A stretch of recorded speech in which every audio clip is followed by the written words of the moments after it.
So here we got Theodore Gripshover II. So the Theodore clan, even though Theodore, who had actually died, I was actually talking about was oscillating between 1901 and 1906. I believe it was 1906, but for some reason I just got 1901 stuck in my head for some reason. I know William Justice Goebel died in 1900, and I'm pretty sure Anna Katharina died in 1900, and then Theodore Gripshover dies in 1906. But I'm gonna check in Ancestry.com. I know I've written it down, so I know there's it's somewhere amongst my papers. Um, yeah. So it'd be nice if other people actually did a lot of research and compiled all that research in a easy to understand format. There's a lot of this information out there, so you can build off prior work, and we could just learn and grow and understand ourselves better as we get older and older, right? So let's see. I'm checking out, when did Theodore Gripshover die? The famous big show for Ancestry.com. Who do you think you are? So we're going to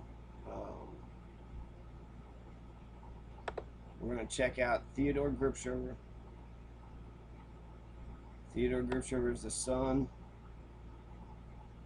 Long line of Gripshovers is son of Johann Bernard Gripshover, Bernard IV, Johann II.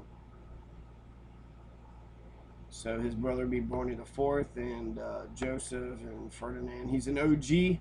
Theodore Gripshover's an OG. And it says here 1901. So he died in 1901. So the 1900 census, 1900 actually U.S. census, is really important. So that's kind of sad. You'll have a mother who dies, Anna Katharina, then you're going to have a son who dies. So that's very similar to Teresa and Camillus. You're going to have Theodore Gripshover's the father. He's going to die and leave a widow and a bunch of kids. And then you're going to have, no wait, you're going to have Anna Katharina who dies, and she's actually older. So I don't know. It's not as untimely or whatever, because I guess Anna Katharina was an old person. But let's check out Theodore Gripshover. So Theodore Gripshover, what are we checking out? The U.S. Census, right? Because the 1900 U.S. Census is going to show us exactly the household that was alive and up and going. When we have right before he dies. So this is gonna show us the household right before he dies. So this is gonna be the household, possibly with another kid, or maybe with just the youngest baby or whatever, grown older. So. And I have not actually been a very good steward for the Ancestry.com. I'm more of a taker. I'm more of a leech on the. I need to update it, but I got a family Gripshover family Facebook web page that actually I've been posting a lot of pictures on. So it's not like I'm just taking it for myself and saving it off to the side. There is an actual purpose for it. So let's see. All right, here we got Theodore Gripshover. We see that he's a farmer. We see that something about 69 is when he comes into America. 47 is what? What is 47? Let's come up here and check out what the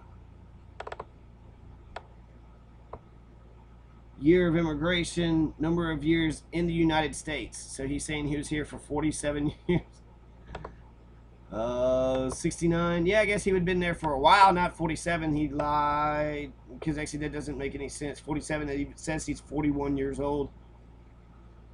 So that doesn't make any sense at all. So the census taker is clearly drunk, or maybe somebody's lying. I don't know. But it says he's farmer. I think this is like read, write, and speaks English. Yeah. At school. So this is 11, 9, and 8-year-olds all at school. Annie, Francis, and Kate. And then you have Theodore, which we see strong Theodore, right? This is strong Theodore right here. Eventually becomes, strong, strapping young man with the Victorian serious face. The face is starting to get a little rounder now. It's not so boxy. But also still got the part. But there's eyes. It's ghastly eyes. I think it's the camera that does something to the eyes, that turns their blue eyes, or it's got to be blue eyes, to makes them turn like sort of haunting, right? It looks like a ghost. But you have Theodore Gripshover. It says Theodore the First is born in Germany in 1858. He's 51 or 41 years old. Been married 12 years to Frances Kunkel, and in that 12 years, he's had 1, 2, 3, 4, 5, 6, 7 kids, 7 children, and they said they're both about 1 years old or less than 1 or so. So 1898, this Joseph would have been just 1 years old, but this had been a baby. 1899, this Fred or Fredo or Ferdinand or something. So he has 1, 2, 3 sons and then 4 daughters. So you're going to see the Gripshover name carry on with Theodore II, Joseph, and this Fred Gripshover. All right. So the neighbors. Do we see any neighbors? We got another Fred, Bree, and Hall, and not really. So it's I don't know, it's lot 142, so when I guess someone can look at the land sort of distribution 1900, he would not have got the land just yet, so this would not have been his own. But he's got his own house, right? He's got his own household. So Theodore and Frances are happily married, been happily married for 12 years. 7, I'm not sure what 7 is. Maybe she's been in this country for 7 years. Frances Kunkel, right? She's a German Hessian. So you have a Prussian and a Hessian who gets married, and now you have 7 more Prussian Hessian Germans, and these Prussian Hessian, 3 of them were going to carry on the Gripshover name. So the Theodore, Joseph, and Fred kind of makes those names more the babies, the baby boys, right? They're going to carry on the name. Theodore is right here, so he's only 5 years old at the time, and he was not in school as of this census. So, and we see, we see all the daughters too. So they all have blood. The Gripshover blood will carry on with Annie, Frances, and Kate, even though they'll be carried under a different name. So let's see, 7. I believe it's 7 years is how many years you've been here, but I don't know. Could might not know. Mother of how many kids? Okay, so she's got 7 children. So 7 children is how many children Theodore and Frances has 1 year before he dies. And so he's going to die, and there's going to be 7 children that's out there, including 2 little babies. That's being taken care of by a widow, right? And so they have an upward battle. They got a little struggle, and then he's going to die in a year. I think he gets some land. If he gets some land, that should help the family out. And if they get land, actually, I'll be very skeptical of Evers. But I've seen because did he marry her just to get the land that she just inherited? Because eventually she's going to give up a piece of property, I think, some land, to the church. So again, the church ultimately, it doesn't even go to the progeny, it doesn't even go to the kids, it goes to the church. So more of the slideshow. Theodore, right, with his chain and his vest.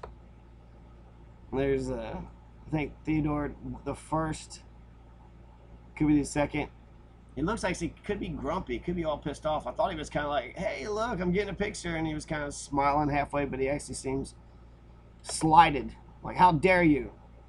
This is Theodore II. So he looks like a strapping young man, eventually, but this is in World War I, so his father's been dead for about 12-something years, right? He was only 5 years old at the census that we last saw him. So he's only 5 years old, and then now he's, a young man, and he's fighting in the war. So he's doing what he can in order to sort of make it into the middle class without a father, right? But I guess he had stepfathers, so he'd have an interesting upbringing. It says this is Theodore and Joseph Gripshover, and they said that they own the farm near Route 17, so where the graves are, the Holy Guardian graves. The 3L highway is what they said, 275 and 17, where they cross the old Sanford Town. The Holy Guardian Cemetery, the Holy Guardian Angels Cemetery. So the Holy Guardian Angel Cemetery, right next to that is where this farm is being owned. And supposedly there's some slave graves out there too. I don't know where, if it's behind the prison or where, but there are some slave graves, which would be interesting. The African American Society or Kentucky Archaeological Society or some society would be interested to see the artifacts and also preserving these old sort of iconic, and it'd be interesting actually to dig them up to see what's lying in there, maybe even rebury them in a Gripshover sort of home family grave or something. Um, I don't know. There might be some weird trinkets or some, medallion or something that they were buried with. Could give us some insight, right? They have archaeological digs for the Serpent Mound, which is the site of the dead of the Native Americans, and that's how they found out about them. So we could do the same for our own. Says this Theodore Jr. So this is, they say, either the first or the second. Could be, I guess, either one of them, but it looks like the first to me. Could be a whole nother guy too. Might not be either one. Tony Gripshover, one of the kids, I think, is Tony. 3 boys and some chubby dude, right, with a crooked old hat, old pickup truck. I like these old style trucks. Old fence. This looks like a great picture, actually. Just burgoo. They're cooking burgoo. This is an old Kentucky sort of tradition. So again, Germans come in and dropping their culture and heritage and picking up the Kentucky heritage. So we're Kentuckians, right? We're Kentucky Germans, Americans. We have all 3 nationalities to us, whether we like it or not. We're all Kentuckian, we're all American, we're all German. And I don't know, I guess they're about equal for me. And there's other nationalities too. I'm also political, so I'm a social anarchist. I believe in socialism or no government. If we don't have a government that's giving us stuff, then what's the point of having a government? They ain't protecting me. They're sending me off the war to die. They're beating me up with the police, throwing us off in the jails, taxing us. They ain't really. Anyways, it's Tony Gripshover. He dies on Thanksgiving days, 1973. 18-year-old. He was drinking and driving. He was with a friend, William Rich. He wrecks on Richwood Road in Walton and Union. Same year his mother died.